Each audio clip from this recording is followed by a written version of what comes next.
3 chapters later, Paul talking to the same group, but in a different context. And he's saying to them, he's saying, don't you know that your body is the temple of the Holy Spirit? But what he's saying is, don't you know that your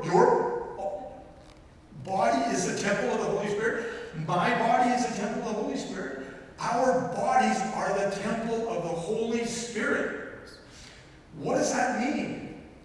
As we bear the image of God, as we bear the name of Jesus Christ, it means that metaphorically and figuratively, in my heart is that most holy place. In my heart, figuratively and metaphorically, is the Ark of the Covenant, where the Spirit of God resides on the mercy seat of my heart. The mercy of God is poured out into each and every one of our lives by the Holy Spirit as He dwells in our hearts. That is a phenomenal thing.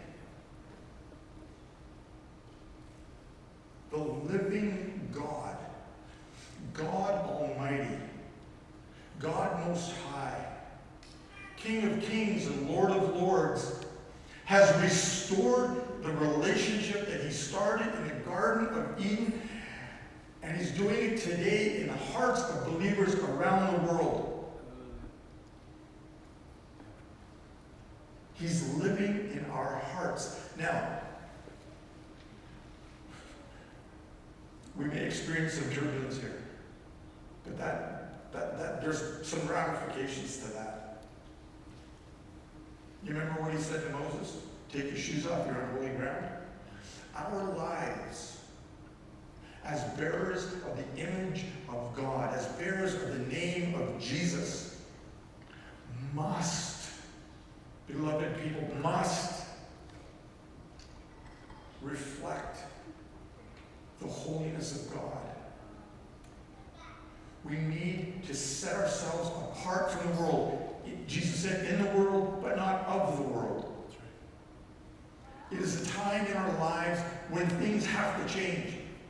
We're going down this path, and all of a sudden we meet God, and we go this way.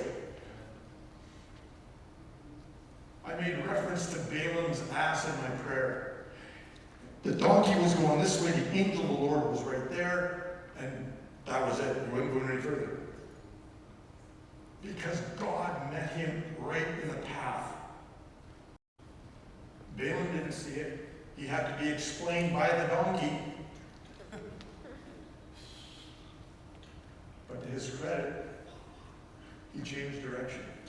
And we, as we're called by God to be the temple of the Holy Spirit, need to change direction.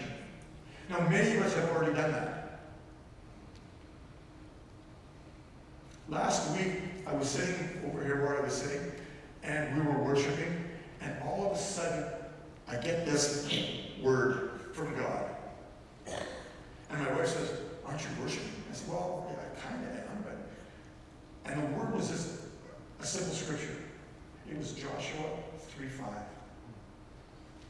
which of course says, sanctify yourselves. Set yourselves apart. Become holy, because tomorrow the Lord will do mighty things among you. You want to know why God isn't working in your life?